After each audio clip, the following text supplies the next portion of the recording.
여러분, 새해가 되면 소망이 있으시죠? 그리고 가정마다 비전을 품는 고백을 많이 듣습니다. 어떤 분들에게는 이제 코로나가 끝났으니 답답한 시절 마무리하고 동남아든 유럽이든 여행을 가야겠다 소망을 듣습니다.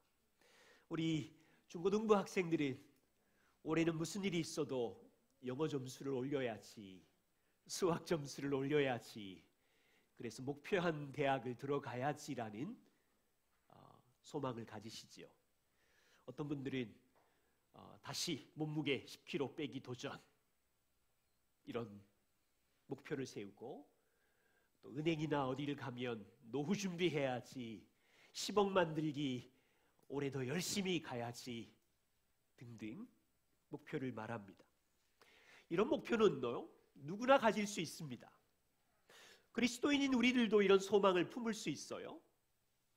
그런데 정말 그리스도인이라면 포기할 수 없는 하나님의 비전을 가지고 올 한 해 걸어야 합니다. 단지 세상에 있는 친구들처럼 돈 많이 벌고 건강하고 사회적인 명성을 쌓는 목표 정도에서 머무른다면 하나님이 저와 이 교회에 주신 비전은 이제 우리의 관심 밖에 있다면, 여러분, 세상이 가진 사람의 비전만 품고 있으면 그거는 죄송하지만 초라하고 빈약하고 껍데기 같아요. 오늘 말씀은 이렇습니다. 비전이 없으면 망합니다. 오늘 잠언 29장 18절처럼. 그렇다면 하나님이 우리에게 주신 비전이 무엇인가요? 이 비전을 품게 되면 이거는요, 인생을 움직이는 힘인데, 올 한 해 이 비전이 우리 가정과 인생을 움직이는 힘이 되고 있나요? 아니면 비전이 아닌 거예요. 그냥 들었던 지식이지. 그렇다면 이것이 비전이고 비전이 우리를 움직이는 힘이라면 우리는 올 한 해 이 비전을 따라 어떻게 살아야 할까요? 전략은 무엇인가요? 오늘 말씀을 나누면서 저와 우리의 인생이, 또 교회가 하나님이 주신 비전을 품고 일상의 삶에서 한 걸음씩 걸어가기를 소망합니다. 자, 먼저 잠언 29장 18절, 묵시가 없으면 백성이 방자히 행하거니와 율법을 지키는 자는 복이 있도다. 여기 묵시가 비전입니다. 묵시가 없으면, 비전이 없으면 백성이 어떻게 행해요? 방자히. 방자히 행한다는 히브리어의 뜻은요, 신중함이 없고 자제력이 없고 우왕좌왕하는 것을 방자히라고 얘기해요. 무슨 의미예요? 하나님의 백성들 안에 묵시가 없으면, 비전이 없으면, 여러분 가정에 비전이 없으면 이 땅에서 신중함이 없고 자제력이 없고 우왕좌왕 살아간다는 뜻이.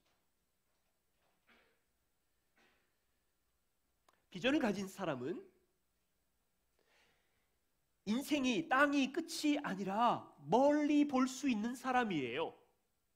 우리는 어떻게 멀리 봅니까? 율법을 지키잖아요. 하나님은 영원자시잖아요. 하나님은 영원을 보시면서 그 백성들에게 말씀으로 가르치시잖아요. 우리가 영원하신 하나님의 말씀을 신중하게 붙잡고 지키고 살면 멀리 보는 자이고 비전을 가진 자이고, 그래서 신중하게 절제하며 살아가는 자에게 복되다고요. 그런데 비전이 없는 사람은 어때요? 멀리 못 보지요. 당장 눈에 보이는 것만 보면서 살지요. 내 기분 내키는 대로, 감정대로, 우왕좌왕, 욕심대로 살아가지요. 이 땅에서. 말씀의 의미예요. 잠언 29장 18절. 비전이 아닌 건 무엇인가요? 10가지로도 얘기할 수 있지만 하나는 실현 가능성이 없는 꿈은 비전이 아니에요. 혹시 우리 중에 나는 매주 로또를 사야지, 1등 당첨되는 것? 그건 비전이 아니지요. 벼락 맞을 확률보다 더 안 되는, 그래도 계속 사야지. 죄송하지만 황당한 꿈이에요. 어떤 친구가 나는 서울부터 제주도까지 모든 땅을 소유해야지. 허황된 꿈, 망상, 비전이 아니에요. 비전은 야망도 아니에요. 야망을 가진 사람은 인생을 살아갈 목표를 가지고 있지만 비전처럼 비슷해 보이지만 그 야망은 자기 욕심을 채우는 거예요. 비전이 아니에요. 비전은 자기 욕망을 채우는 것이 아니거든요.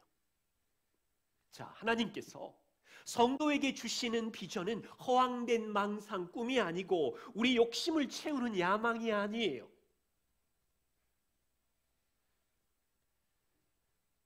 그리스도인이시죠? 여러분은 올 한 해 하나님이 주신 비전이 무엇인지를 명확하게 알고 올 한 해를 살아가고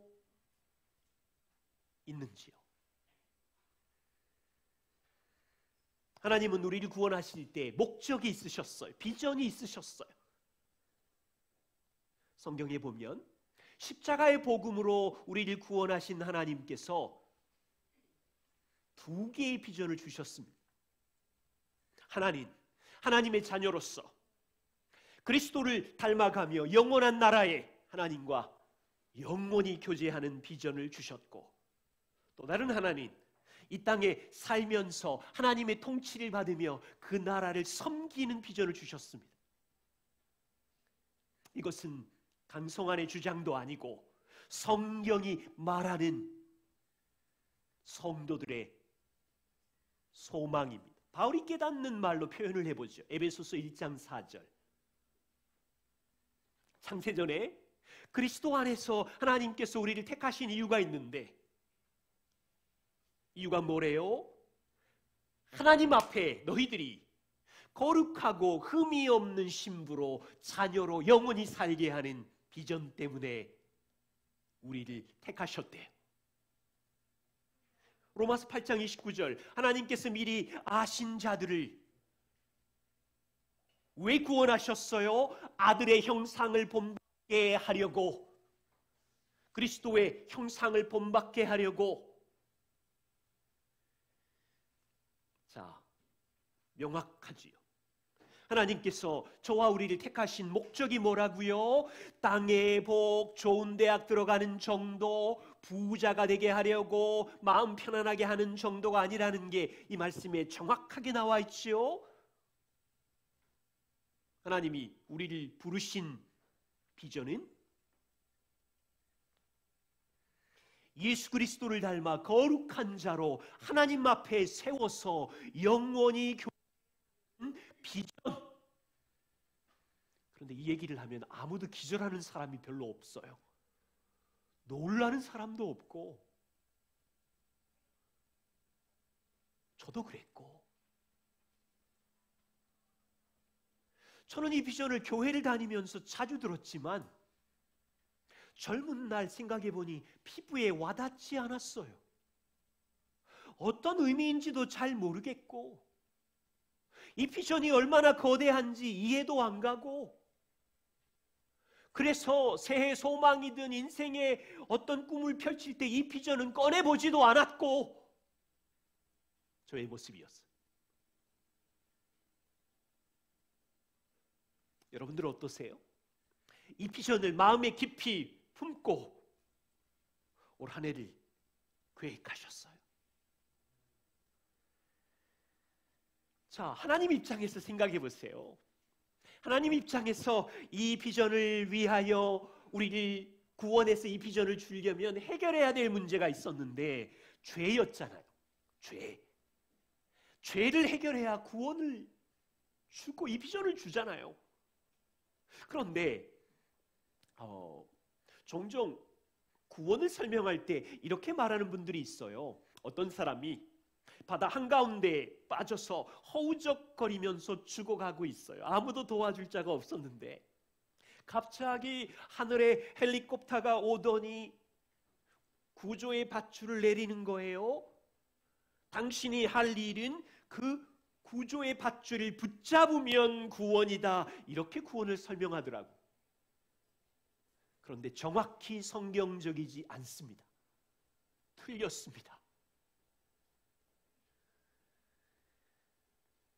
바울은 에베소서 2장에서 구원을 설명할 때 인간은 죽음을 앞두고 도움을 요청하는 죄인으로 묘사하지 않았어요.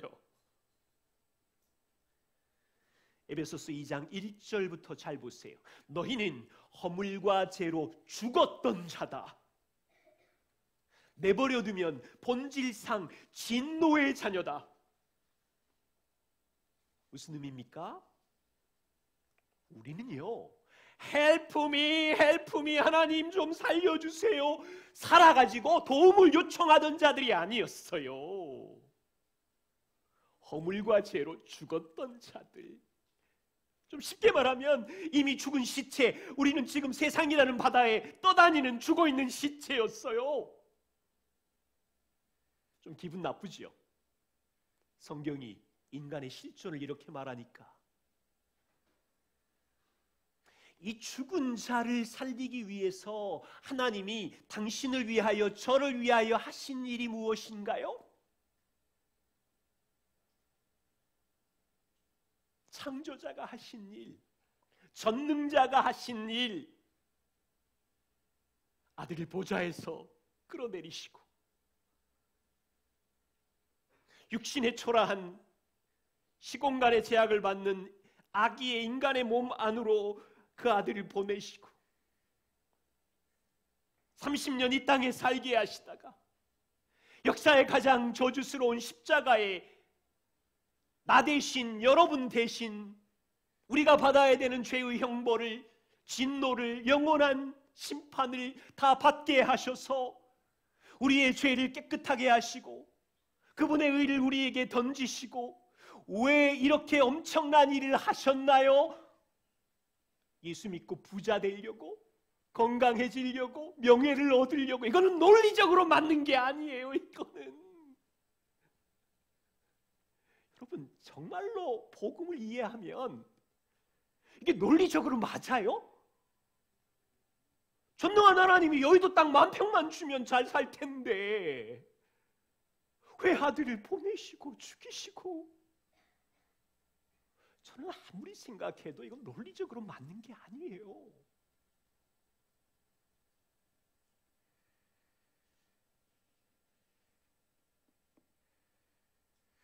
여러분, 우리가 복음을 더럽히지 말자고요. 그 영광스러운 하나님의 사랑과 희생을 왜 이렇게 1차원적인 물질을 주시면 주의 나라를 위하여 섬기는 거지, 물질과 건강과 이름을 날리는 정도에서 멈춰 있는지.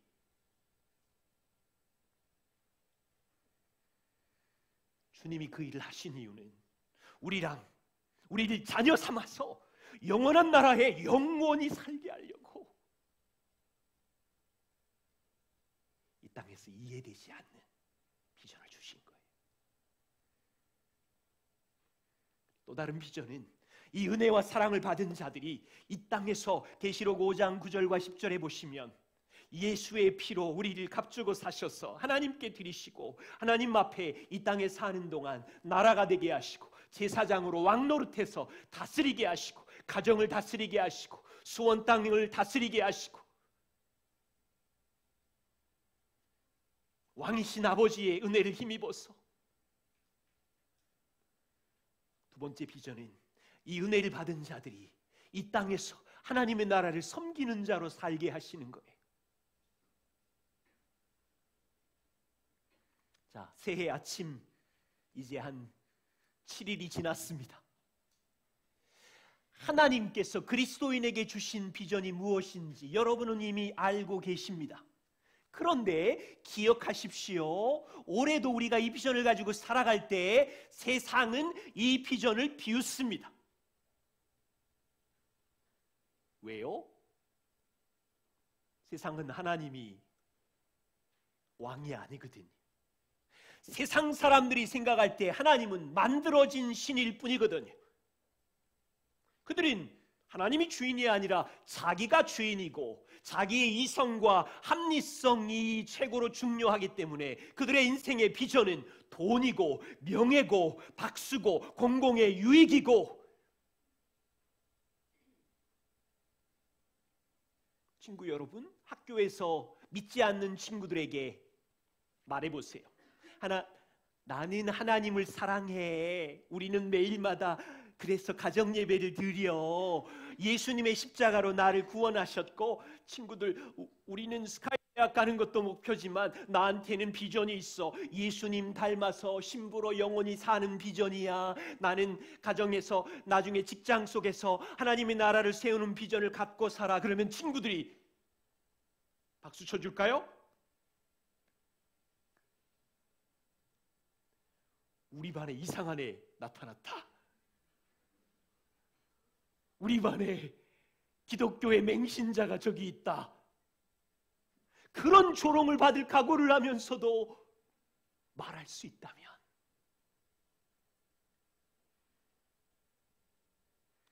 여러분에게 이 비전이 올해도 소중합니까? 잠언 29장 18절 말씀에 의하면 이 비전이 없으면 그리스도인은 계속 땅에서 방자히 행할 것이다. 예배를 드리고 찬양하고 모임에 참석할 수 있지만 이 비전이 없으면 신중함이 없고 자제력이 없고 자기 욕심대로 올해도 살아갈 것이다. 하나님은 이 비전을 주셨는데 이 비전을 잊어버렸으면 여전히 땅의 비전에 휩쓸려서 요동칠 것이다.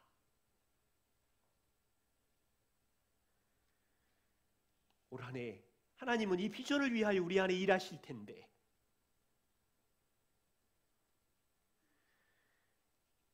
저는 확신해요. 이 비전이 나의 비전이 되면 인생을 움직이는 힘이 될 거예요. 왜냐하면 몇 가지 이유를 말씀드릴게요. 비전은 명확한 목적을 줍니다. 사람들은 인생은 여행이라고 하지요.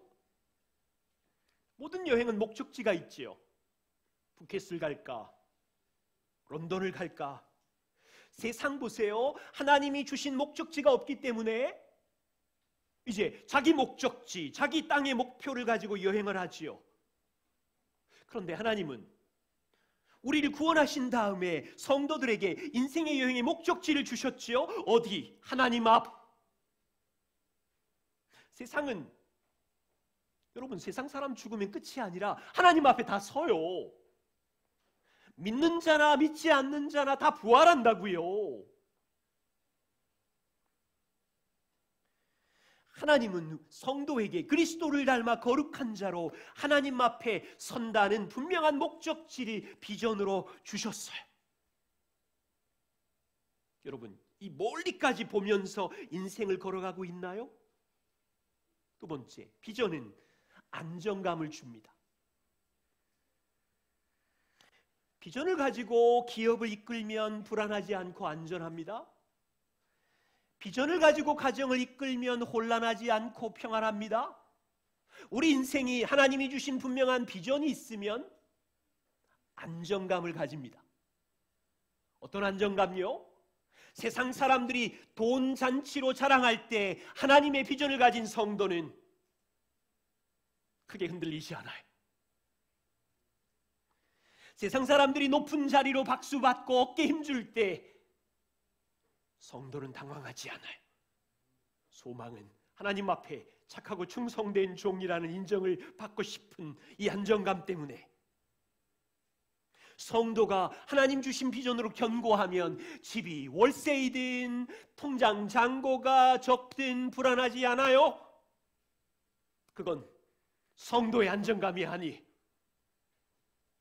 얼굴이 좀 못생겨도 키가 좀 작아도 공부가 좀 못해도 당당할 수 있는 우리의 안정감은 하나님이 나의 아버지이시고 나는 아버지에게 속한 자녀이고 그 하나님은 나를 오늘도 사랑하시고 내 인생을 향한 방향과 소망을 주시는 통치하시는 분이라는 것을 알면 진짜 안정감이 있다니까요.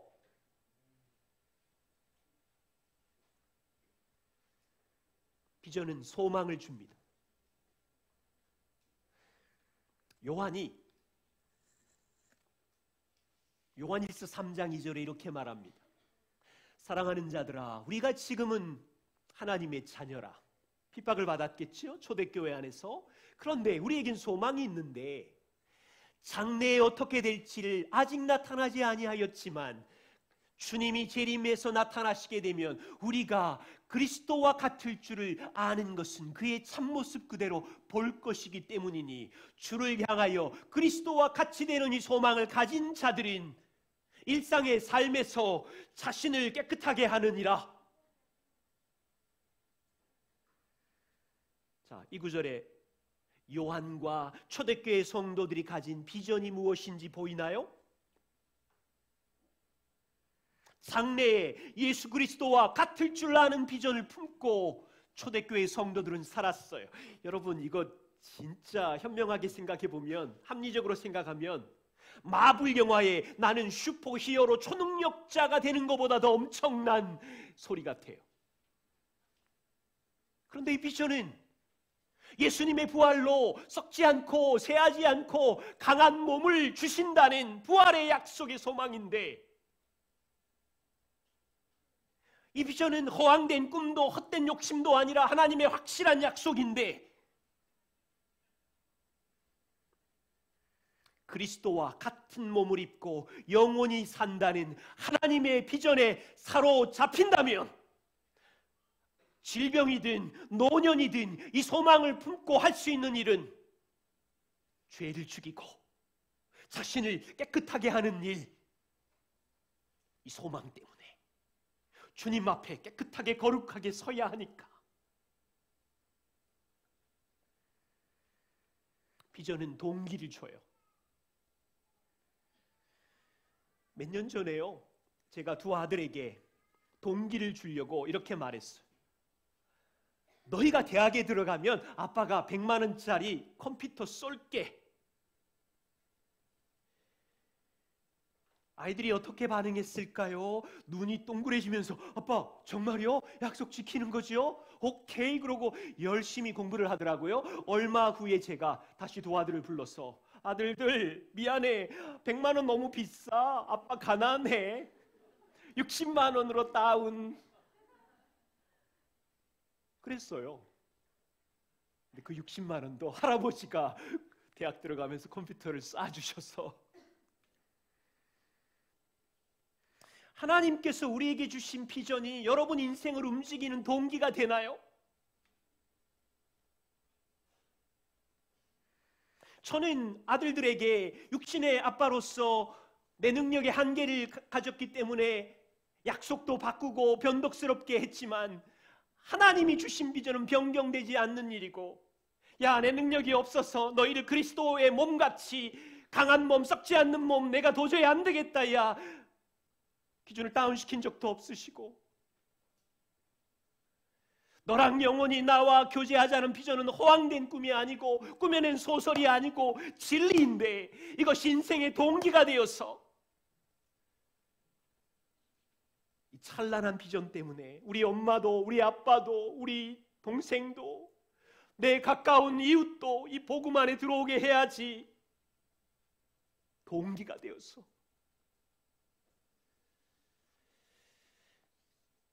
비전은 방향을 줍니다. 비전을 알면 방향이 분명해져요. 예수 그리스도를 닮고자 하는 비전을 소망으로 가진 사람은 인생의 방향을 가져요. 분노할 때 참을 수 있어요. 비전이 없거나 비전이 명확하지 않으면 가던 방향에서 자꾸 벗어나고 혼란스러워지는 거죠. 그런데 명확한 비전을 가지면, 마음을 정하면 한 방향으로 갈 수 있어요.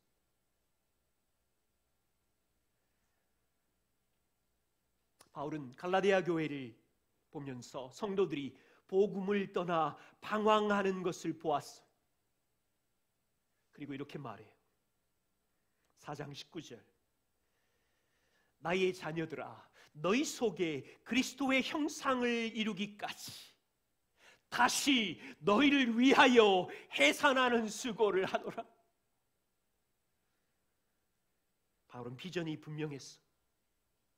방향이 분명했어요.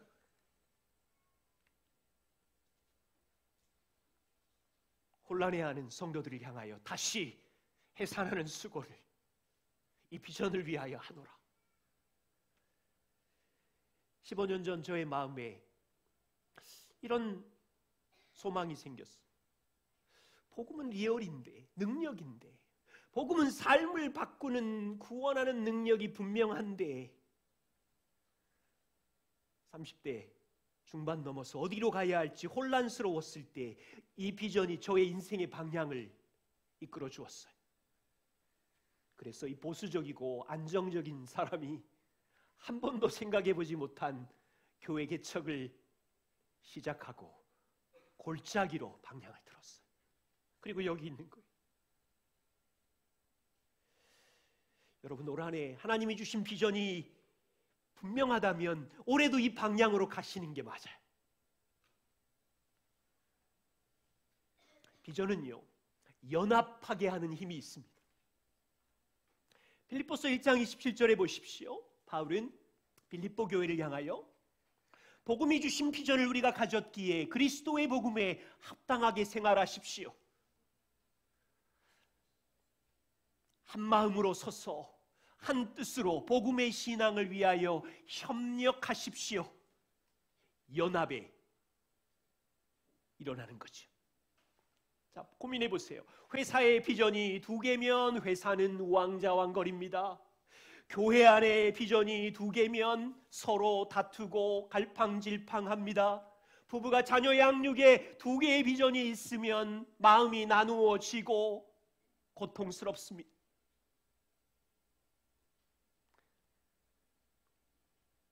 비전은 인생을 움직이는 힘입니다. 여러분 안에 진짜 그것이 비전이면 올 한 해 우리의 가정을, 인생을 끌고 가는 힘이 있습니다. 왜냐하면 비전은 목적을 주는 것이고 안정감을 주는 것이고 소망을 주며 동기를 주고 방향을 인도하고 연합하게 하는 힘이 있기 때문에, 반대로 비전이 없으면 방자히 행하고 말합니다. 신중하지 않고 자기 욕심대로, 감정대로, 기분 내키는 대로 우왕좌왕할 수 있습니다. 한 교회 목회자에게 성경적인 진정한 비전이 없으면 어떻게 됩니까? 끔찍합니다. 교회는 목적이 없이 우왕좌왕하고 성도들은 안정감이 없고 이 땅에 복과 형통과 평안이 소망인 줄 갈팡질팡하고 삶에 살아야 되는 동기가 혼란스럽고 연합도 없고, 가정의 한 남자가 성경적인 비전을 갖지 않으면 어떻게 됩니까? 가족은 잘못된 비전을 쫓아야 되고 가볍고 경솔하게 인생을 살 것이고 갈등은 금방 일어날 것이고, 그 가정에는 목적이 없고 안정감이 없고 소망이 없고 의욕이 없고 연합도 일어나지 않고,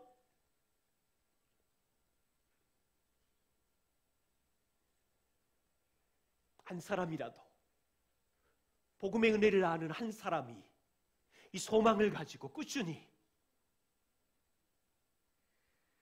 우리 지금 에스라 1장 읽고 있잖아요.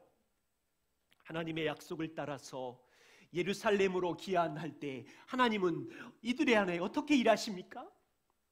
에스라 7장과 8장에 제가 발견한 이 단어, 하나님의 선한 손이 이들과 함께하는 모습, 7장 9절에 하나님의 선한 손에 도우심을 힘입어 이스라엘이 여러 달 동안의 여행 후에 예루살렘에 도착합니다. 28절에 하나님 여호와의 손이 에스라 위에 임하여 힘을 주십니다. 8장 18절에 하나님의 선한 손에 도우심을 힘입어 레위인을 찾아 예배합니다. 22절에 하나님의 손이 여행의 출발부터 도착까지 인도하십니다. 31절에 고백하기를 하나님의 손이 우리를 도우사 모든 대적에서 건지셨도다. 저는 이 말씀 보다가 굉장한 힘을 얻었어요. 아, 그렇구나. 하나님의 비전을 따라 인생을 여행하게 되면 하나님은 이스라엘 백성들에게 하나님의 선한 손이 여행의 모든 과정을 도우셨고 모든 위험에서 보호하셨고 이스라엘의 험한 역사와 일상의 삶에 그 손이 통치하시고, 이야, 대박. 그래, 맞아. 한 해를 시작하면서 이런 확신이 드는 거예요. 하나님이 주신 비전을 따라서, 무슨 비전이요? 주님을 닮아가고 내 삶에 하나님의 나라를 세우는 비전을 우리 마음에 품고 인생을 여행한다면, 여기 있는 성도들의 가정이 이 교회 안에 대적자가 있고 역사의 혼란이 있어도 하나님의 선하신 손이 우리를 이끌겠구나.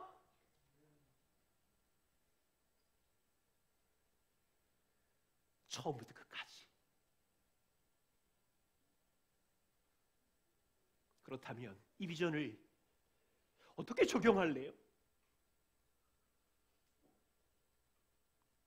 우리는 빨리 자라지 않아요. 올 한 해 거대한 변화가 일어나지 않아요. 하루하루 순종하며 반응해야 되는데, 하나님이 주신 비전은 분명해요. 주님을 닮아가고 내 일상의 삶에서 그의 나라를 세우는 건 분명해요. 저는 작년에 레리를 갑자기 보내면서 많은 생각을 했어요. 계속되는 질문은 이거였어요. 레리는 왜 이 작은 아시아의 나라, 특별히 영어 꽝인 강성환을 끝까지 사랑했지? 왜 이렇게 조그만한 공동체 교회를 변함없이 쉬지 않고 섬기셨지? 이해가 안 되는 거예요. 금방 발로 차도 괜찮았는데, 올 때마다 레리는 건강도 좋지 않았고 15년 동안 한국을 25번 올 만큼 가치가 있는 일이었나? 제가 레리에게 받은 메일만 수백 통이 넘고, 만날 때마다 나는 너희 교회를 위해서, 너희 부부를 위해서 항상 기도해. 그리고 내린 결론이 있어요. 아, 레리에게는 하나님 나라와 교회에 대한 명확한 성경적인 비전이 있었구나. 거대한 비전. 그런데 그의 전략은 크지 않았어요.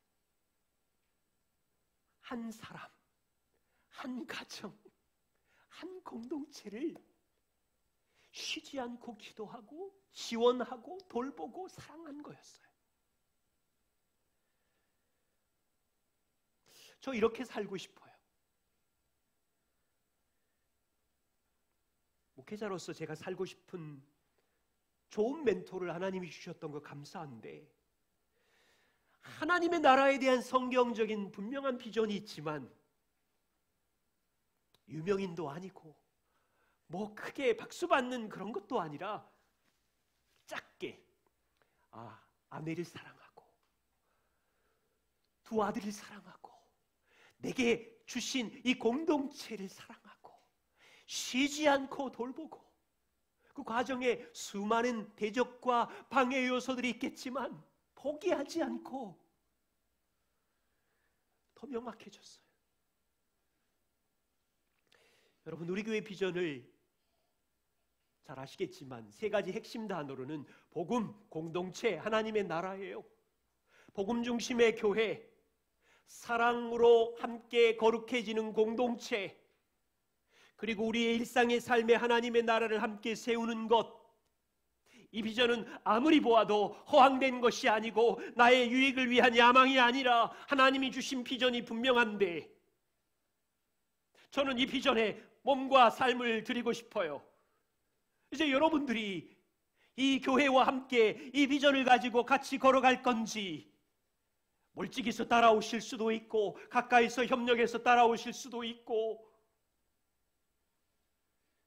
이 비전이 분명하다면 전략이 필요해요. 날마다 일상의 현장에 이 비전을 적용할 구체적인 전략이 필요해요. 여러분, 그 이윤을 남기는 회사도 전략이 있어요. 연간 목표, 그 목표를 위해서 분기별 실행 전략, 월별 전략, 주 단위 실적 서로 돌보고 점검하고, 학생도 대학이라는 방향을 목표로 잡으면 한 학기 분량의 공부를 목표로 가지고 계획하고, 그렇게 확인하고 전략을 구체적으로 적용하잖아요. 여러분 안에 이 하나님이 주신 비전을 향하여 어떤 전략을 갖고 있나요? 그냥 쉽게 말하면 개인의 영역에서 전략이 있나요? 여러분 가정 안에 전략이 있나요? 내가 일하는 직장 일터에서 전략이 있나요? 세상 도시 시민으로서 그리스도인으로서 살아갈 때 구체적인 올 한 해의 전략이 있나요?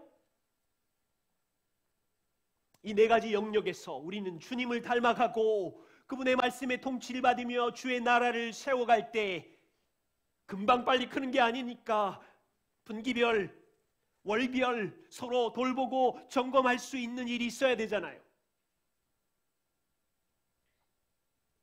그렇다면 개인의 영역에서 어떤 전략이 있으세요?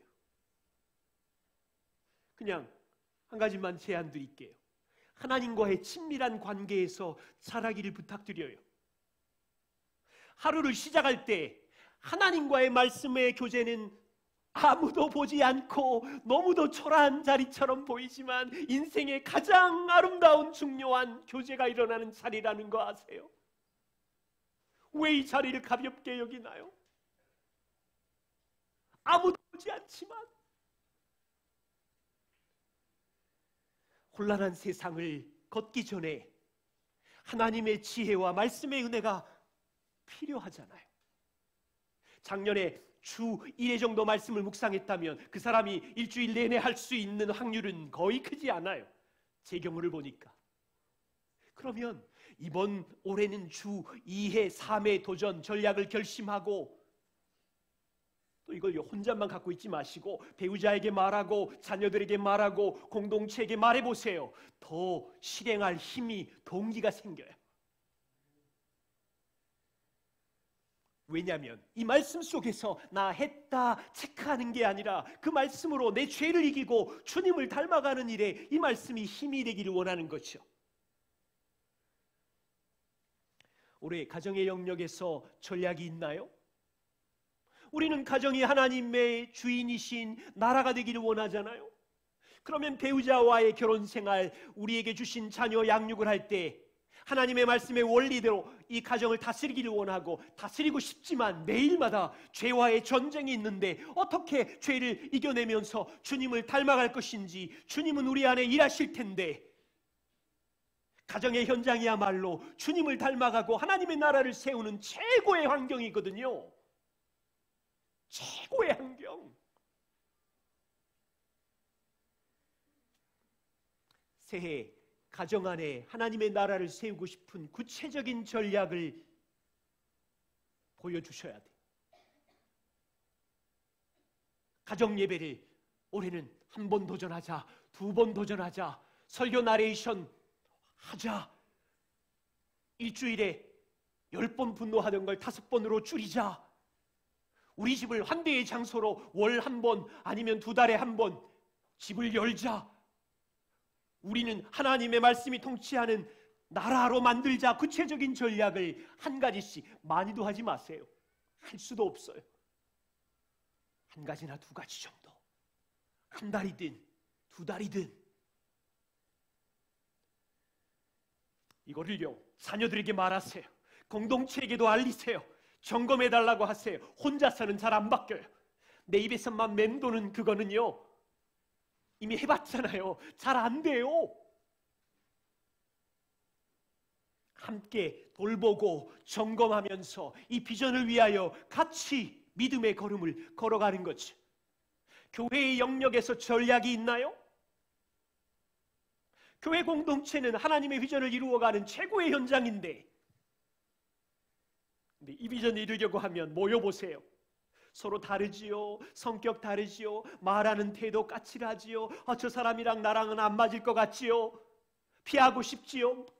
오만 가지 갈등들과 오해들이 있으면서, 왜요?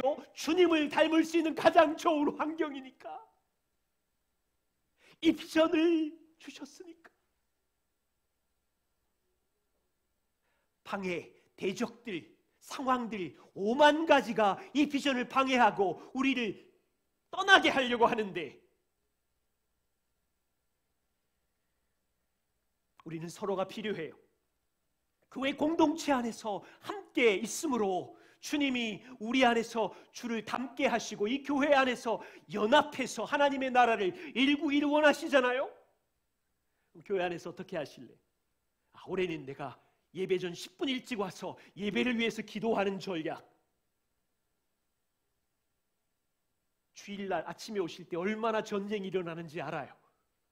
아이들과 함께 오려면 운전하는 내내 예배드리고 싶지 않고 뛰쳐나가고 싶을 정도의 전쟁이 있는 거 알아요. 그러면 올해는 토요일부터 준비하자. 오는 길에 정말로 인내하는 주님을 닮는 훈련을 해보자.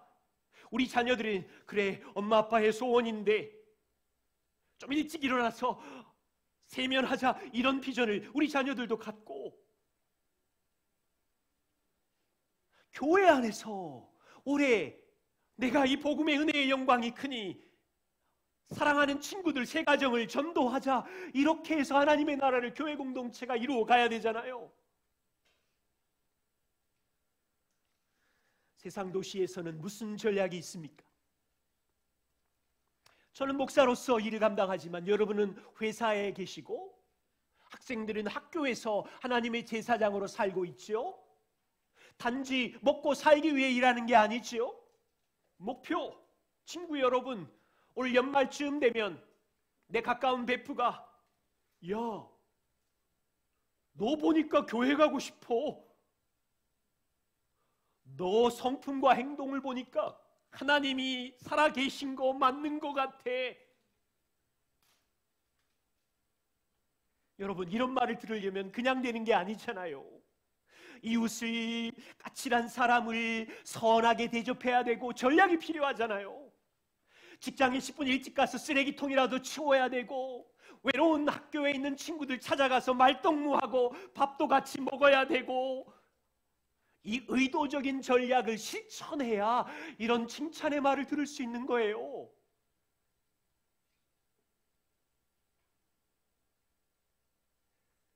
부끄럽지만 저는 하나님 주신 비전이 허황되다고 생각했던 적이 있었어요. 도저히 불가능하구나. 말도 안 돼.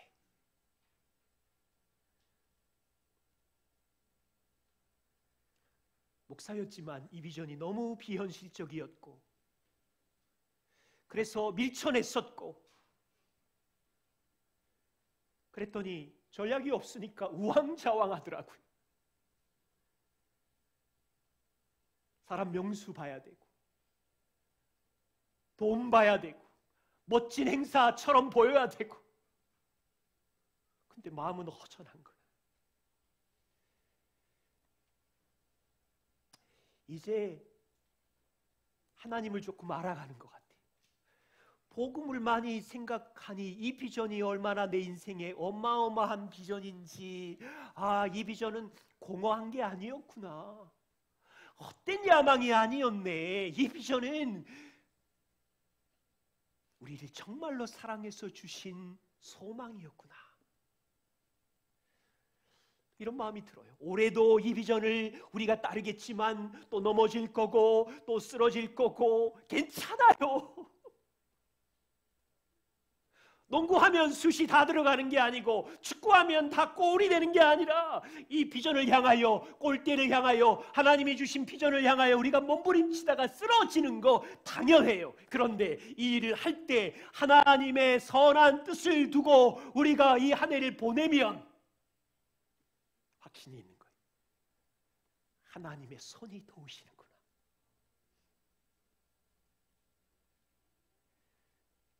기도하겠습니다.